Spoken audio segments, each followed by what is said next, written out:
السلام عليكم ورحمة الله وبركاته. أهلا بيكم معايا في درس جديد من دروس تعليم الكروشيه من في درسنا النهاردة إن شاء الله وبناء على طلباتكم هشرح معاكم طريقة عمل جاكيت للأطفال. هشرحه طبعا لكافة الأعمار وهشرحه معاكم النهاردة، هشغله معاكم النهاردة عن عمر 3 شهور. هنتكلم عن المقاسات الخاصة ب3 شهور وهقول لكم ازاي تطبقوه لكل الأعمار الخاصة بالأطفال أو للكبار كمان. هستخدم معاكم خيط أليز اللي هو جنجا زي ما احنا شايفين، بتكون الفتلة بتاعته فيها اكتر من لون، يعني الشلة الواحدة بتكون فيها داخل اكتر من لون زي ما احنا شايفين. قطعة انا اشتغلتها من نفس البقرة بتدينا شكل جمالي ومش محتاجة ان احنا نستخدم غرزة زخرفية، بالعكس احنا بنستخدم الغرز البسيطة بتاعتنا. هشتغل النهاردة معاكم بغرزة العمود بلفة، وهنستخدم الماركر وهنستخدم ابرة رقم 4 مليمتر. وطبعا احنا ممكن نستخدم مع الخيطة دي لان زي ما انتم شايفين هي سميكة قد ايه، ممكن نستخدم لغاية ابرة رقم 8، يعني من 4 ل 8 ممكن نشتغلها بيها. بس طبعا عشان هو جاكيت اطفال وسن 3 شهور فبيبي خالص فاستخدمت ابرة رقم 4. وهنستخدم طبعا المتر بتاعنا. هنبدأ نقول بسم الله، نجيب بس ورقة نشرح فيها طريقة العمل بتاعتنا. الجاكيت بتاعنا بيكون عبارة عن، نرسمه بس بطريقة كده كروكي سريعة، بيكون عبارة عن وش وظهر والأكمام بتاعتنا، والوش بيكون مقسوم على جزئين.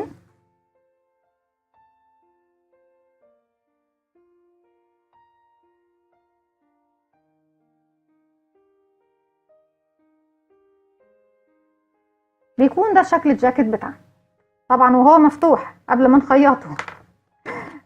بالنسبة للجاكيت بتاعنا بيكون ده الوش مقسوم على 2. الظهر بتاعنا بيكون 24 سنتي، ده للظهر مقاس الظهر بتاعنا عرض الظهر، والوش بيكون 22 سنتي.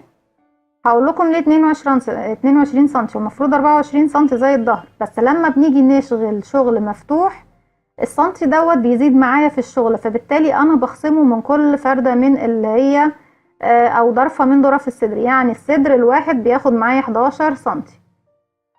يعني انا لما اجي اقيس على الطفل، طبعا لاي طفل ولاي مقاس او لاي شخص طبعا بالغ هنعمل الجاكيت ده، هنقيس مقاس الصدر كامل ونقسمه على 2 اللي هما الجنبين، ونشيل سنتي من هنا وسنتي من هنا. ولما نشتغل هوريكم ان السنتي دوت والسنتي ده هيتعوض، وكمان هيبقى فيه زيادة كمان اكتر من السنتي.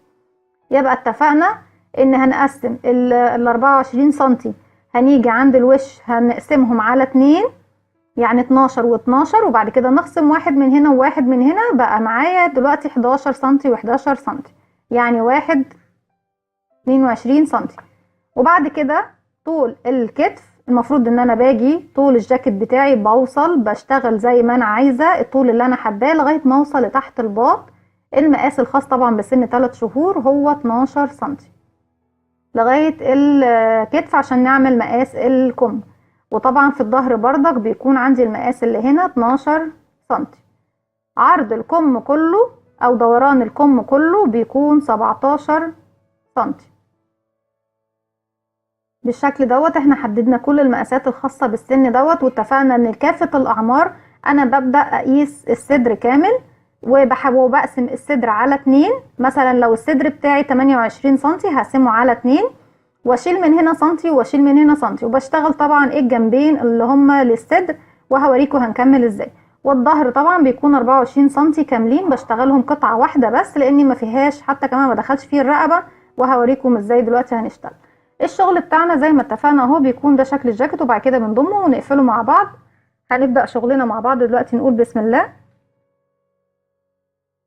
وكمان عشان في حاجة مهمة، الدوران بتاع الراس الخاص بالطفل للسن دوت بيكون 33 سنتي دوران الراس، علشان مفيش حاجة نكون ناسينها. وطول الكتف 9 سنتي. علشان نقدر نحدد من المقاسات دي نقدر نحدد المقاسات اللي احنا عايزينها. اول حاجة طبعا احنا اتفقنا ان الجنب الواحد للصدر، هنبدأ طبعا نعمل الصدر الاول. الجنب الواحد للصدر بيكون 11 سنتي، يعني انا هبدأ اشتغل سلسلة في طول 11 سنتي، مش هتعامل بعدد سلاسل علشان طبعا تشتغلوا بنوع خيط مختلف بإبرة مختلفة، تكونوا أحرار، لأن بيختلف طبعا المقاس معايا من حجم الإبرة، من حجم الخيط، من طريقة مسكتك للخيط نفسه. فبالتالي ممكن المقاس اللي معايا أنا أعمله مثلا ب10 سلاسل يختلف معاكي، يحتاج ل9 سلاسل أو ل11 سلسلة. ده طبعا يرجع من شخص للتاني، فهنمشي بالسنتيمتر بيكون أفضل وأحسن.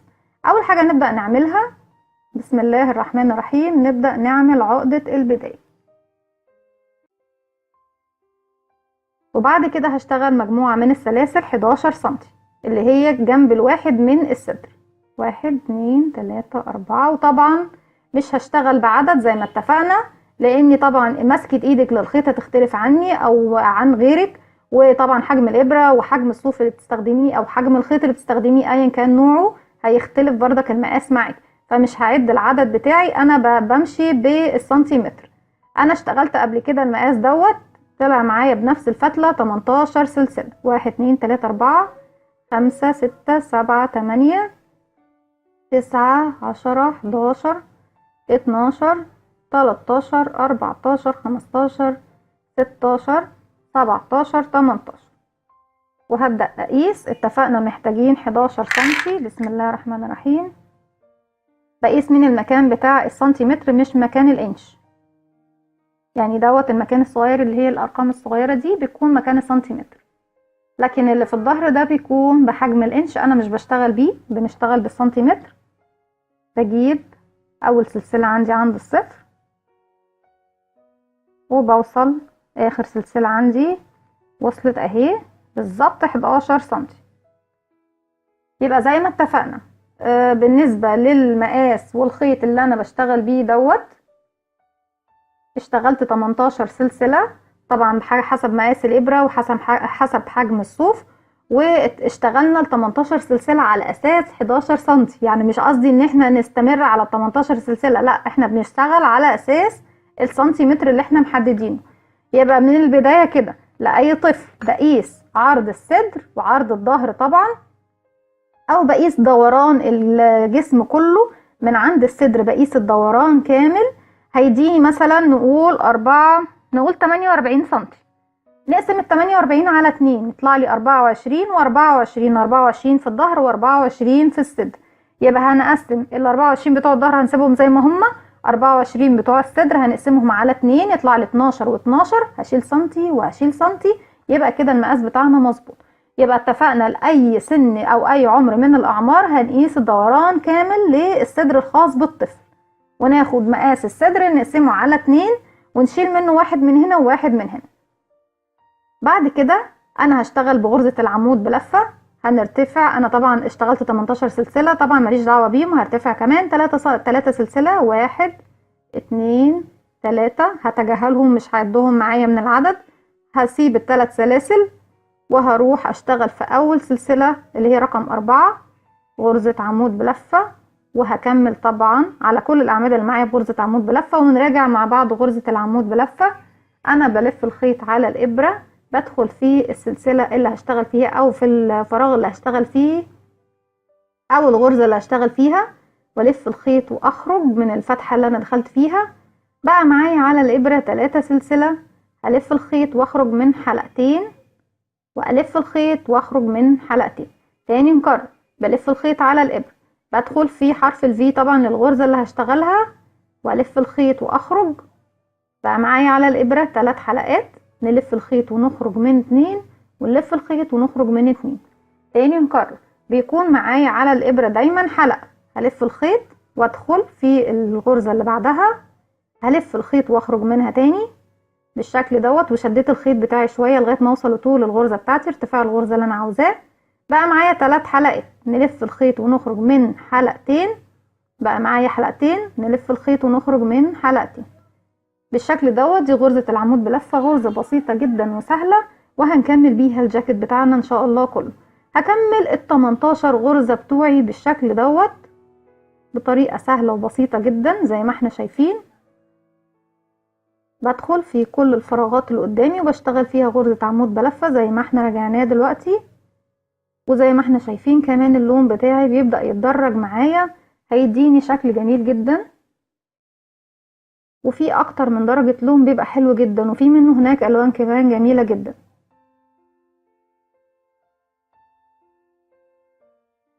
بشتغل طبعا لغاية ما بوصل لبداية السلاسل بتاعتي بغرزة العمود بلفة. طبعا لو حابين تطبقوها بأي غرزة تانية، بس أنا حابة إن احنا نطبقه بشكل بسيط وسهل جدا للمبتدئات، يقدروا يطبقوه بكل سهولة وما يكونش فيه أي مشاكل. وإن شاء الله كمان في الفترة اللي جاية هنشتغل مع بعض الأشكال، حتى كمان اللي هي معقدة شوية بس شكلها حلو. كده وصلت خلاص لآخر سلسلة معايا واشتغلت ال 18. وطبعا زي ما اتفقنا أنا بتجاهل الثلاث سلاسل الأولانيين، ما بحسبهمش معايا من العدد. دلوقتي أنا عايزة ارتفع، هعمل ايه؟ هرتفع من نفس المكان اللي أنا واقفة فيه 3 سلسلة، 1 2 3، وهلف الشغل بتاعي للناحية التانية كده. المكان اللي أنا واقفة فيه مش هدخل فيه طبعا، مش هدخل أول فراغ ده، لا هروح للي بعده، لأن طبعا الفراغ اللي هم عند الثلاث سلاسل احنا اشتغلنا نعتبر فيه.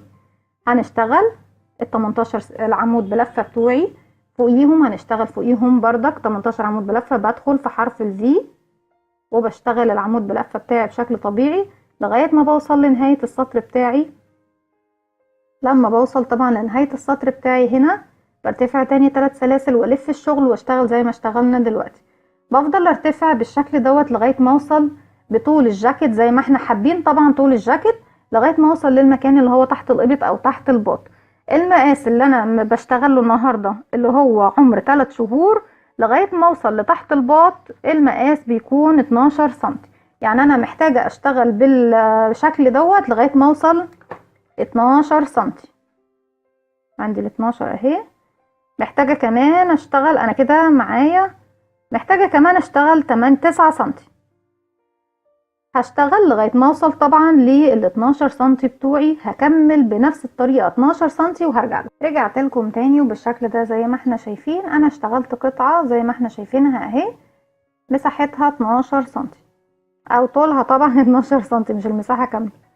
زي ما احنا شايفين اهو الصفر بتاعي هنا وال 12 اهي مظبوطة بالظبط. اشتغلت 1 2 3 4 5 6 7 8 سطور. دي انا عندي هنا كده ده المقاس اللي هو هيكون تحت الباط. اتفقنا ان احنا بنشوف ارتفاع الجاكيت كله بتاعي، بنقسمه على الاساس ده. برتفع طول اللي انا عايزاه، باجي مثلا عند رجل الطفل ونشوف المكان اللي انا هشتغل منه الطول، بحدد الطول من الاساس ده. باجي عند المقاس اللي هحدد من عنده الطول واقيس لغاية تحت الباط، اشوف انا محتاجة قد ايه واشتغلها قطعة زي ما احنا شايفينها كده بغرزة العمود بلفة ببدايتها سلاسل، مفيش اي مشاكل. طيب عايزة ابدأ احدد دلوقتي المقاس الخاص ببقية الصدر الكتف والرقبة. هنحددهم ازاي؟ هنقيس كتف الطفل. كتف الطفل عندي المفروض ل9 شهور، سوري 3 شهور 9 سنتي، يبقى مقاس الكتف اتفقنا ان هو 9 سنتي. طيب المفروض ان انا بقيس من الرقبة، احنا كده جبنا مكان تحت الباط. انا لو بشتغل صدر مربع او صدر دائري ببدأ اقيس من المكان اللي هو عند الرقبة مباشرة لغاية لغاية تحت الباط، بقيس بالشكل دوت. انا دلوقتي اهو جيب المسطرة بتاعتي، انا عايزة اقيس بس الاول 9 سنتي ده طول الكتف اهو. مفروض هنا اهو جيب المسطرة بتاعتي واوقفها بالظبط عند المكان اللي هو 9 سنتي. بعد كده هاجي انا مفروض ان انا بقيس من بداية الرقبة لغاية 9 سنتي. انا احط ال9 سنتي بتوعي هنا اهو في الزاوية واشوف المسطرة، يعني انا هنا اهو لسه ما وصلتش كده، ما وصلتش كده، لازم اوصل بالظبط للمكان اللي انا محدداه اهو.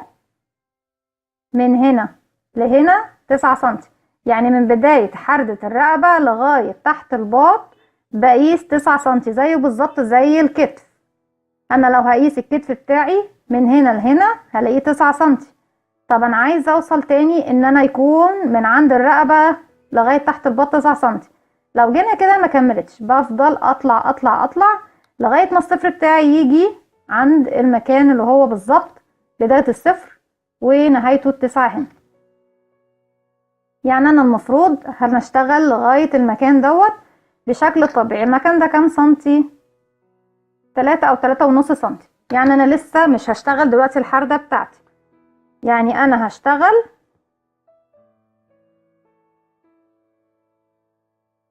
قد ايه هنا تحت الباط بتاعي، وانا طبعا عايزة نهاية الشغل بتاعي هنا اهو، يبقى هحدد العلامة بتاعتي او الماركر بتاعي هنا.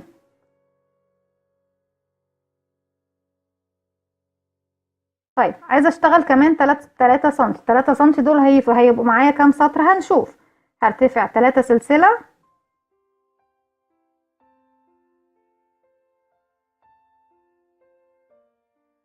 ونشتغل بشكل طبيعي جدا الأعمدة بتاعتنا زي ما كنا بنشتغل لغاية ما نوصل 3.5 سنتي، او هنشوف هتيجي معانا قد ايه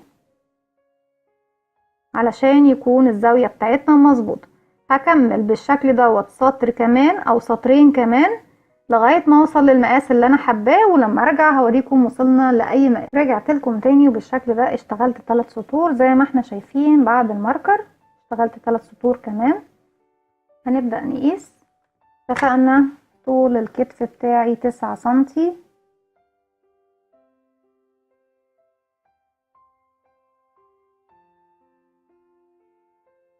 بعلم هنا اهو بالشكل دوت.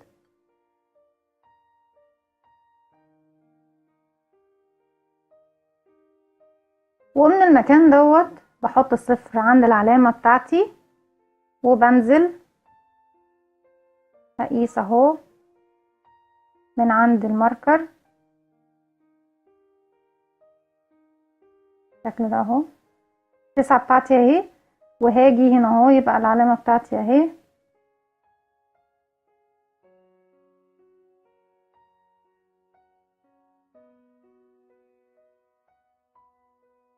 بالظبط هنا.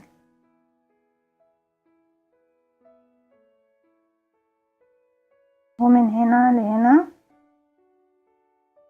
بالظبط 9 سنتي. يبقى لازم اوصل لطول الكتف بتاعي. بقيس طول الكتف الخاص بالطفل اهو. انا الطفل عندي 3 شهور يبقى 9 سنتي طول كتفه. بقيس من هنا لهنا 9 سنتي، وباجي من عند الزاوية اللي هي بداية حردة الرقبة بقيس لغاية ما بوصل للمكان اللي انا حاطة فيه الماركر اللي هو تحت الباط بالظبط. لازم برضك يكون عندي نفس مقاس طول الكتف، يعني 9 سنتي بالظبط. يبقى على الاساس دوت انا هبدأ احدد مقاس الرقبة بتاعتي اللي هي حردة الرقبة. يبقى عرفنا ان احنا اشتغلنا لغاية المقاس اللي تحت الباط، ومن تحت الباط بنفضل نرتفع لغاية ما نوصل ل طبعا بنحدد طول الكتف زي ما حددنا في قبل ما افصل معاكم. وبعد كده المكان اللي انا كنت واقف فيه عند المسطرة بشوفه كام سنتي، وببدأ ارتفع بعدد الاسطر بتاعتي بعدد السنتيمتر اللي زيادة عندي لغاية ما بوصل طبعا للمقاس المناسب اللي احنا حددناه. بحط طبعا ببدأ اقيس الكتف زي ما حددناه دلوقتي. قسنا الكتف 9 سنتي، وقفت بالماركر بتاعي عند رقم 9 سنتي، وبعد كده قست تاني بشكل الزاوية. قست من عند الماركر اللي انا حطاه للمقاس لغاية الماركر اللي انا حطاه لتحت الباط، طلعني نفس المقاس اللي هما 9 سنتي. طيب هنعمل ايه دلوقتي؟ المفروض ان انا هبدأ اشتغل الحردة بتاعتي اللي هي زي كده. يعني انا اشتغلت الجنب دوت من الجاكيت زي ما احنا شايفين بالشكل ده اهو. ونحدد المقاسات بتاعتنا بردك نأكد عليها. بداية الشغل اهو 9 سنتي طول الكتف، ومن عند الحردة بتاعت الرقبة بالظبط هنا بوصل للمقاس اللي انا حاطه عنده الماركر 9 سنتي. يعني الزاوية بتاعت الصدر بتاعي 9 سنتي عشان انا هبدأ اعمل الاكمام بتاعتي من المكان اللي انا حاطه فيه الماركر ده. يبقى بالشكل دوت بنقدر نحدد الجنبين بتوع الصدر ونقدر نعمل مكان الرقبة. طيب مكان الرقبة عندي هنا كان 12 عمود بلفة. 1 2 3 4 5 6 7 8 9 10 11 12. ال 12 دول عبارة عن ايه؟ عبارة عن ال9 سنتي اللي هم احنا قسناهم للكتف زي ما احنا شايفين. يبقى بشتغل لغاية ما بوصل للمقاس اللي انا محدداه. يعني انا هبدأ ارتفع من المكان اللي انا فيه دوت 3 سلسلة. 1 2 3 وهلف الشغل بتاعي وهشتغل بالعمود بلفة لغاية ما اوصل لمكان الماركر. هقف وارتفع تاني وهفضل اشتغل لغاية ما اوصل لطول الجاكيت اللي انا محتاجاه. طول الجاكيت اللي انا هعمله للطفل، انا عندي طول الجاكيت 20 سنتي ونص، او نقول 21 سنتي، يعني الوش 21 سنتي والظهر 21 سنتي. يبقى احنا كده حددنا 12 سنتي لغاية تحت الباط بالنسبة للسن اللي معايا ده. وبعد كده هنحدد بردك، وحددنا الوش بتاعنا 11 سنتي و11 سنتي، يعني 22 سنتي. وقلنا ان الظهر بيكون قطعة كاملة عبارة عن 24 سنتي بنشتغلها لطول. بالنسبة بردك لطول الجاكيت اللي احنا محددينه للطفل، بنقيس الطول من اول الكتف فوق لغاية طبعا المقاس اللي احنا محددينه للطول تحت. هكمل انا طبعا بالشكل ده. بسم الله الرحمن الرحيم.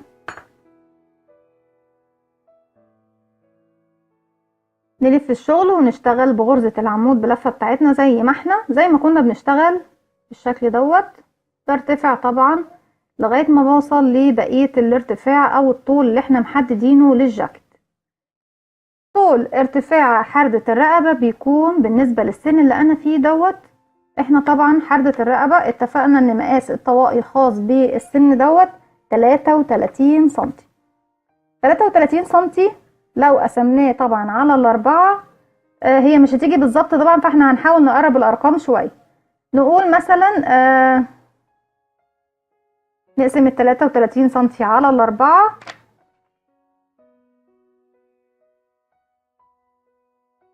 هنحدد نشوف 33 سنتي على الاربعة مش هتديني رقم صحيح. يبقى احنا نشوف المقاس بتاعنا. المقاس بتاع الاطفال بيبدأ من 33 سنتي ل 36 سنتي، يعني انا اخد من اي رقم في الارقام دي لغاية ما اوصل لرقم صحيح.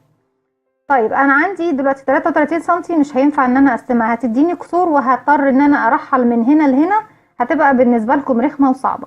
لكن انا لو خدت 36 سنتي على الاربعة هيديني 9 سنتي لكل جانب او لكل اتجاه. يعني انا همشي ارتفاع الرقبة بتاعتي هتكون طبعا احنا كل جنب الوش هيكون 9 سنتي، والظهر هيكون 9 سنتي، والجنبين هيكونوا كل واحد فيهم 9 سنتي. نقسمهم على 2 طبعا يبقى 4.5 سنتي. يبقى انا دلوقتي محتاجة ان انا ارتفاعي 4.5 سنتي.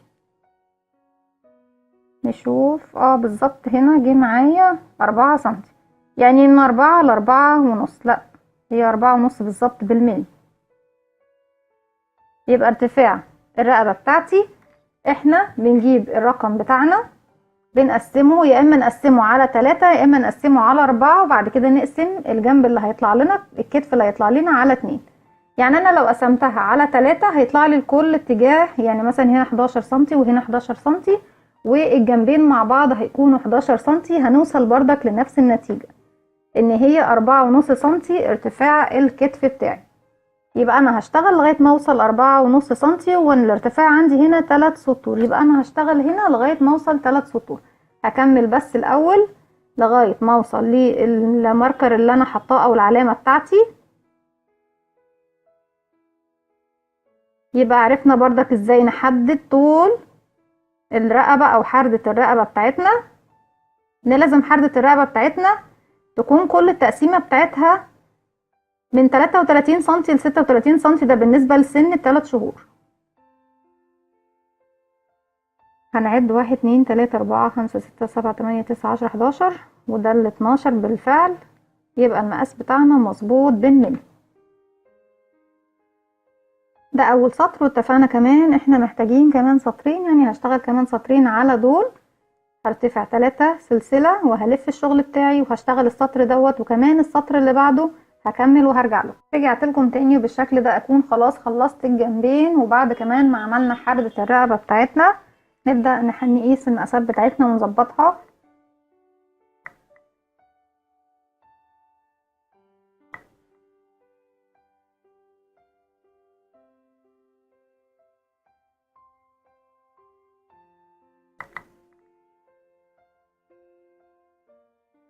لو ناخد بالنا بعد ما اشتغلنا كمان الشغل بتاعنا الجنبين وصل معايا المقاس كام؟ 24 او 25 سنتي.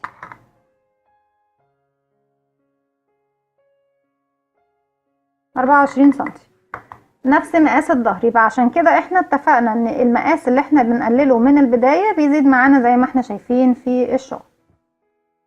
في المرحلة اللي جاية هشتغل طبعا سلسلة مقاسها 24 سنتي اللي هي مقاس الظهر علشان نعمل القطعة بتاعة الظهر. هنشتغل سلسلة مقاسها 24 سنتي بالشكل دوت. احنا خلاص خلصنا الجوانب. هقص الخيط بتاعي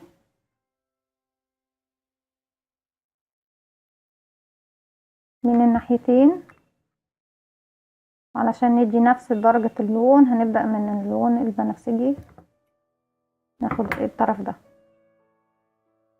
عشان الناحية التانية جراي رمادي زي ما احنا شايفين. فانا عايزة كمان ان القاعدة بتاعتي تبدأ بنفس التدريج بتاع الجاكيت من تحت. الجاكيت من تحت كله بادئ باللون الموف، يبقى هبدأ باللون ده. هنشتغل سلسلة مقاس 24 سنتي. طبعا هنحددها، نشوف مقاسها قد ايه. احنا هنا طبعا 18 و18.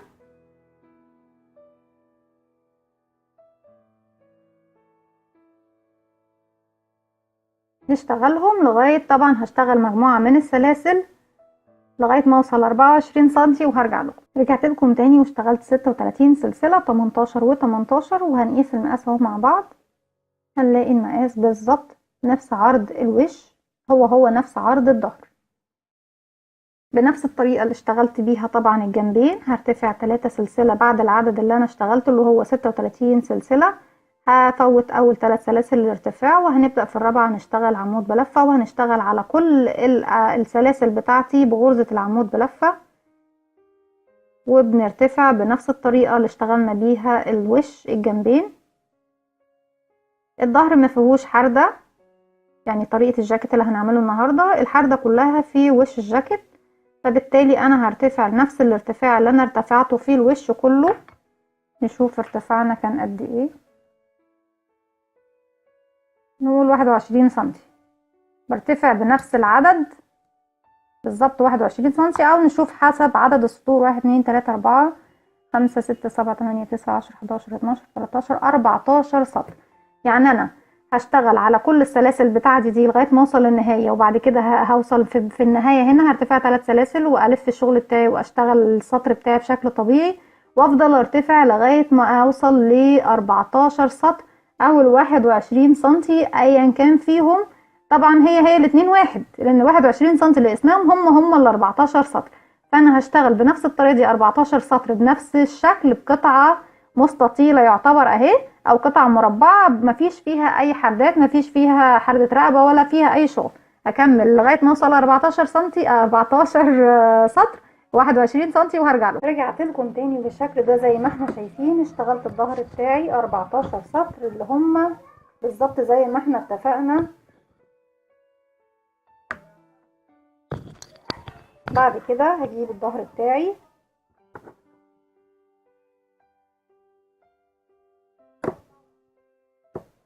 ونبدأ نظبط الوش الصدر عليه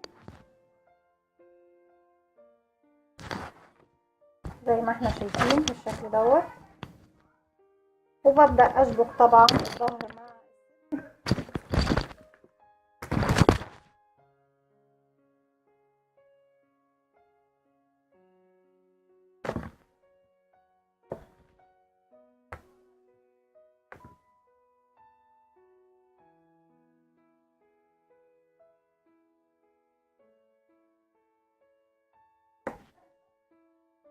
كده بيكون الشكل اوضح لينا اهو.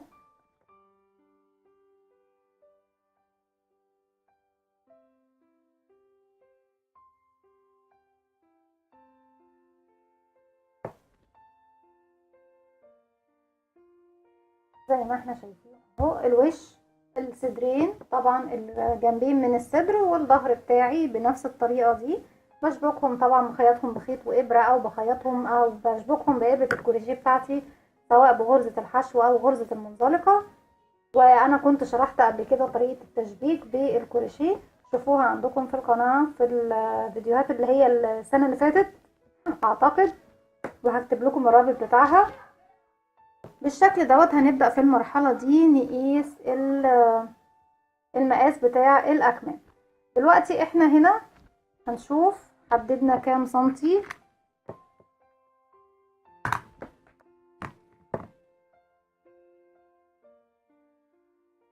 9 سنتي. يبقى كمان في الظهر نفسه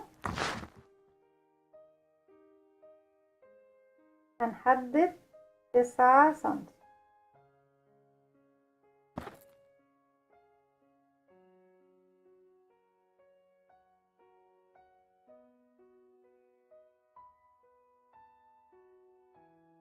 ونحط الماركر بتاعنا.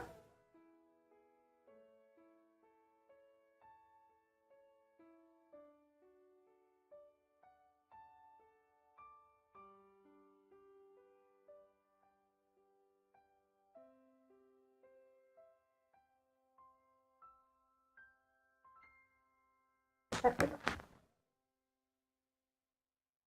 طيب احنا لما هنيجي نخيط الاكتاف في بعضها، دول 9 و9 18، طبعا هيقلوا معانا حاجة يعني مع الخياطة او مع التثبيت، هيقلوا معانا شوية، ممكن يكونوا بدل 18 17.5 سنتي او 17 سنتي، وهم اساسا زي ما احنا شايفين كده 17 سنتي. يبقى الكم بتاعنا هيكون الدوران بتاعه 17 سنتي. طيب انا هشبك الحتتين دول، وبعد كده هرجع لكم نشبك خيط هنا ونبدأ نشتغل في الاكمام. وطبعا زي ما احنا علمنا الناحية دي، واحنا اساسا معلمين اهو الناحية التانية من البداية اصلا.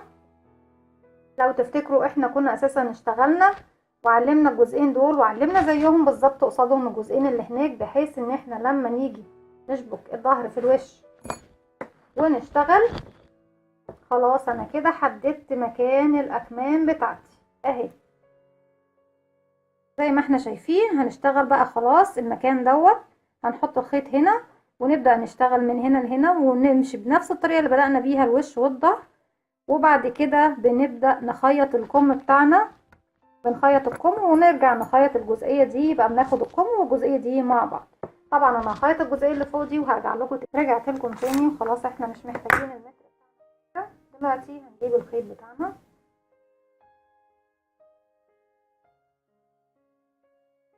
ونجيب الجزئية بعد ما شبكنا طبعا الظهر والصدر في بعض زي ما احنا شايفين، باينة قدامنا اهي خالص وواضحة. هجيب الخيط بتاعي وهلفه بالشكل ده. هاجي عند المكان اللي فيه الماركر، اي مكان ماركر فيهم هبدأ منه، ما عنديش اي مشكلة.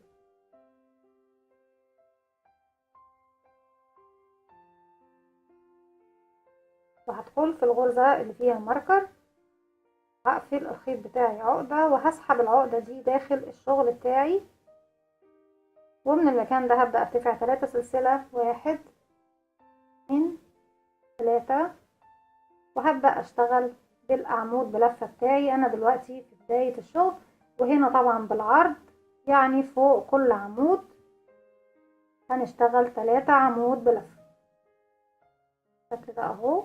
تاني العمود اللي بعده،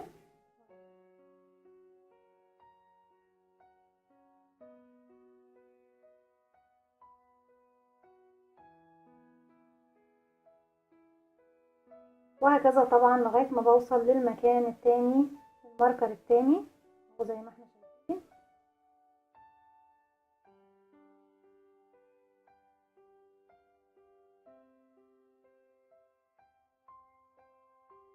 بفضل 3 عمود بلفة فوق كل عمود، لان طبعا ارتفاع العمود بلفة 3 سلسلة، بما اذا ان احنا بنشتغل بالعرض فبزود، بشتغل على كل 3 سلاسل 3 عمود بلفة كده. 1 2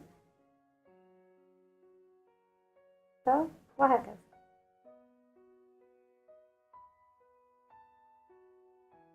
هستمر بنفس الطريقة لغاية ما اوصل لمكان الماركر التاني.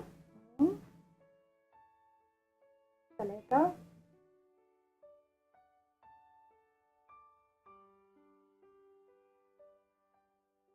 وهكذا بكمل طبعا لغايه ما اوصل الماركر، هكمل وهرجع. رجعت لكم تاني وبالشكل ده خلاص اشتغلت على كل الاعمده اللي عندي زي ما احنا شايفين بالعرض، من مكان الماركر الاولاني لمكان الماركر التاني، وهنشيل الماركر التاني خلاص. احنا لو قفلنا الشغل بتاعنا بالشكل ده هنلاقي خلاص الكم بتاعنا بدأ يتشكل زي ما احنا شايفين، الاكمام بتاعتنا بدأت تتشكل.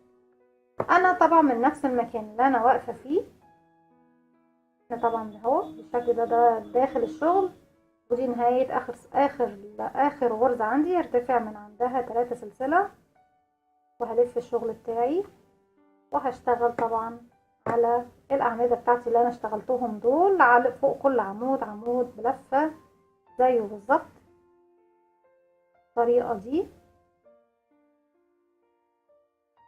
مفيش اي مشاكل. على كل الاعمده اللي احنا عملناها هنشتغل فوق كل عمود عمود بلفه زي لغايه ما بوصل للطول المناسب طبعا اللي انت حباه لطول الاكمام، طول الكم الخاص بالطفل عندك، وطول ما انت بتعملي الطفل قدامك وبتقيسي عليه وبتحددي المقاسات بتاعتك، بتشوفي تحت الباط قد ايه لغايه ما نوصل للرقبه قد ايه، وتحددي طول الكتف عنده، وتحددي كمان طول الكم اللي انت محتاجاه، وطول الجاكيت نفسه في البدايه طبعا بتحدديه على الاساس ده.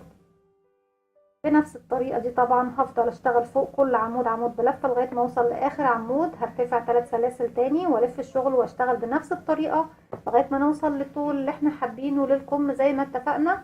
والناحية التانية بردك بنفس الطريقة باجي عند العلامتين اللي احنا حاطينهم، بشبك الخيط عند واحدة فيهم وابدأ ارتفع 3 سلسلة واكمل عمود بلفة فوق كل السلاسل اللي قدامي.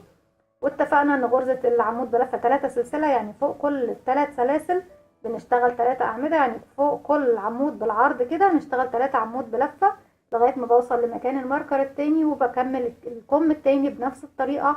هكمل الكمين وهرجع لكم نشوف هنكمل الجاكيت بتاعنا ازاي. رجعت لكم تاني وبالشكل ده خلاص انا كمان شبكت الكم التاني واشتغلته، واتفقنا ان الارتفاع بتاع الكم ده طبعا يرجع لكم حسب ما انتوا حابين طول الكم.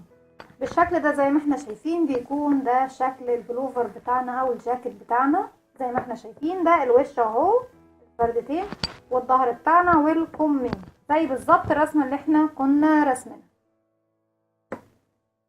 بالشكل ده هبدأ اطبقه خلاص على بعضه،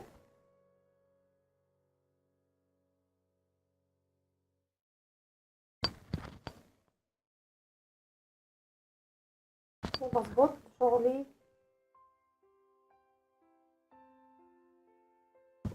بالطريقه دي زي ما احنا شايفين الجاكيت بتاعي.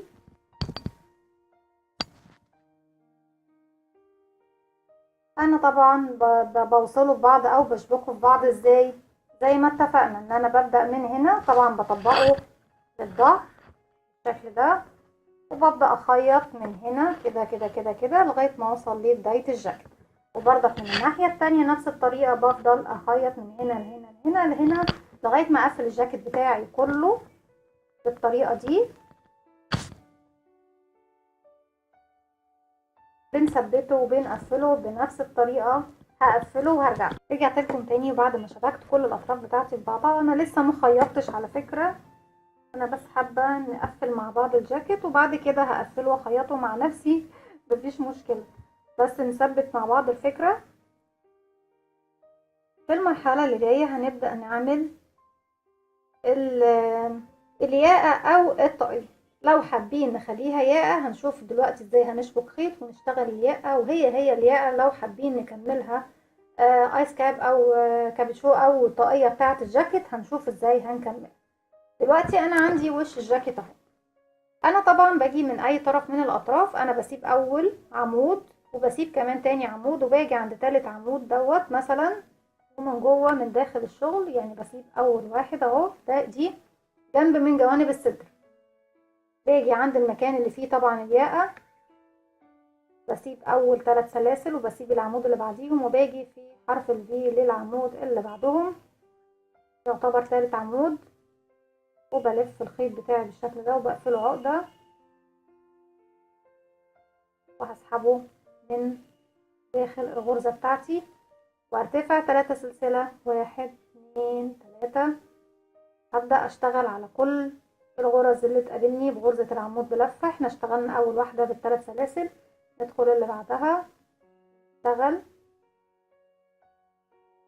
فوق كل حرف في او فوق كل غرزة بغرزة زيها بالشكل ده.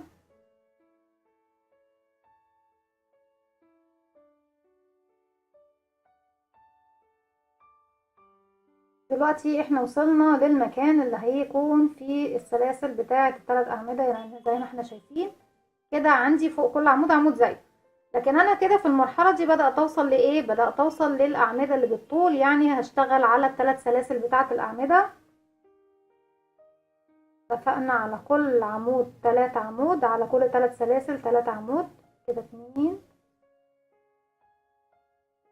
3، والعمود اللي بعده الثلاث سلاسل اللي بعدهم 1 2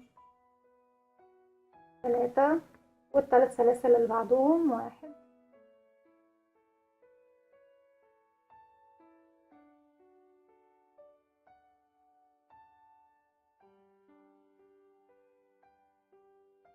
3.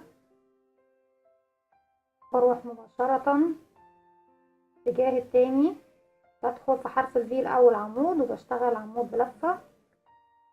وزي ما احنا شايفين احنا كده خلاص في الظهر، فوق كل عمود بشتغل عمود زيه بالشكل ده، وبكمل بنفس الطريقة بتاعتي دي لغاية ما بوصل طبعا للمكان دوت. ببدأ اشتغل على الأعمدة اللي بالطول دي على السلاسل، بشتغل على كل سلسلة عمود، يعني كل عمود منهم 3 عمود بلفة. ولما بوصل هنا بشتغل عمود بلفة فوق كل عمود بلفة. بوصل طبعا للنهاية بفوت، بشتغل لغاية هنا واسيب اخر عمودين، هكمل وهرجع. رجعت لكم تاني بالشكل ده زي ما احنا شايفين. انا كده خلاص خلصت السطر بتاعي زي ما اتفقنا الاول اللي احنا شبكنا فيه الخيط علشان نعمل الياء او السفرة دي، او نعمل الطاقية بتاعت الجاكيت بتاعنا. وصلت لغاية المنطقة دي وسبت طبعا اخر عمودين زي ما احنا عملنا في البداية. لو انا حابة اسيبها زي ما هي كده مجرد بس اطار يزين الرقبة، هسيبها زي ما هي كده. لو حابة ان انا ارتفع واكمل الطاقية بتاعتي من نفس المكان اللي انا فيه زي ما احنا شايفين، هرتفع 3 سلسلة وابدأ اشتغل على الاعمدة بتاعتي دي. هلف الشغل واشتغل بالشكل دوت على كل عمود عمود بلفة زيه. ولما اوصل بردك لهنا هفضل بردك للنهاية دي، هرتفع تاني 3 سلسلة وهوصل لطول الطاقية اللي انا محتاجاه، ولغاية ما طبعا نحدد الطول اللي احنا حابينه. وفي النهاية خالص انا بمسك الشغل بتاعي، بجيب الخطين دول مع بعض كده ومن داخل الشغل بخيطه من النص كده، بتتقفل الطاقية بتاعتي. بس انا دلوقتي هشتغل لغاية ما اوصل بنفس الطريقة ان احنا بنرتفع ونشتغل السطر كله ونرجع في النهاية نرتفع تاني 3 سلاسل ونكمل السطر اللي بعده. هرتفع لغاية ما اوصل لطول الطاقية اللي احنا حابينها وهرجع لكم. رجعت لكم تاني بالشكل ده. خلاص انا خلصت الطاقية دي خلاص، وممكن نرتفع تاني ونزود الارتفاع بتاعها زي ما احنا شايفين. هي قطعة واحدة، وبعد كده من الداخل بضمها طرفين على بعض وبخيطها او بشبكها بإبرة الكروشيه واحنا شغالين.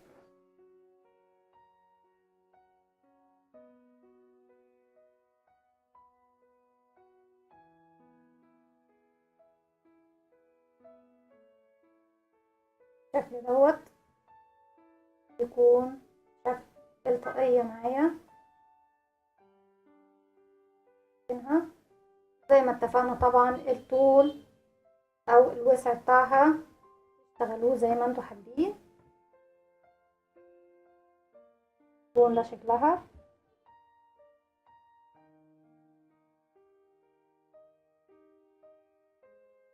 ايا كان بقى الطول اللي انتوا حابينه، ممكن ترتفعوا اكتر. انا ارتفعت 10 سطور، لو حابين تزودوا الارتفاع تاني اكتر مفيش مشكلة. الزيادة مش هتضر معاكم، بالعكس هتزود حجم الطاقية. في المرحلة اللي جاية انا هسيب الخيط دوت وهوصل خيط تاني في المنطقة دي. خلاص احنا عايزين نعمل المكان اللي هنركب فيه الزراير بتاعتنا.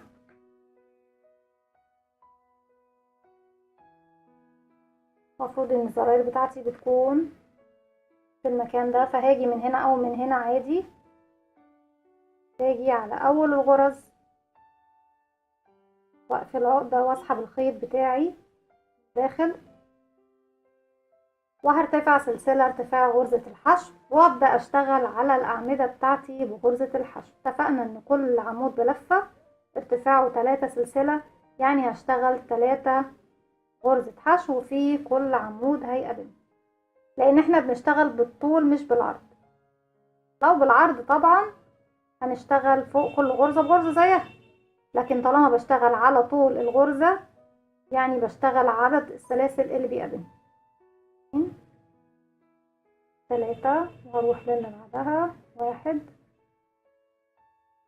2 3، وهكذا. طبعا انا بستمر طبعا لغاية ما بوصل للمنطقة دي، ولو حابين كمان تكملوا الطاقية بتاعتكم وتلفوا تلفوا لغاية ما توصلوا للاتجاه دوت وتوصلوا كمان للنهاية، كملوها مفيش مشكلة. بالشكل ده بيكون الشكل بتاعنا في النهاية بالشكل دوت. بيكون طبعا في جنب انا بشتغل طبعا لغاية النهاية هنا، ففي جنب بركب فيه الزراير، والجنب التاني او الكراسيل، والجنب التاني طبعا بيكون هو اللي بيقفل الطرف، يعني بيكون طرف على طرف. ممكن تكملوا زي ما اتفقنا لغاية المنطقة دي وتشبكوا خيط هنا وتكملوا المنطقة دي بنفس الطريقة، وكمان ممكن بدل ما تشتغلوا سطر واحد نشتغل 2 أو 3 بغرزة الحشو. بالطريقة دي هنكمل الجاكيت بتاعنا. دي كانت فكرتي النهاردة للجاكيت. حاولت بقدر الإمكان إني أبسط لكم الفكرة وأعمل لكم حاجة سهلة وبسيطة للمبتدئات. أتمنى يا رب الفكرة تنول إعجابكم. لو عجبكم الفيديو اعملولي لايك وشير وسبسكرايب، واستنوني في فيديو جديد مني.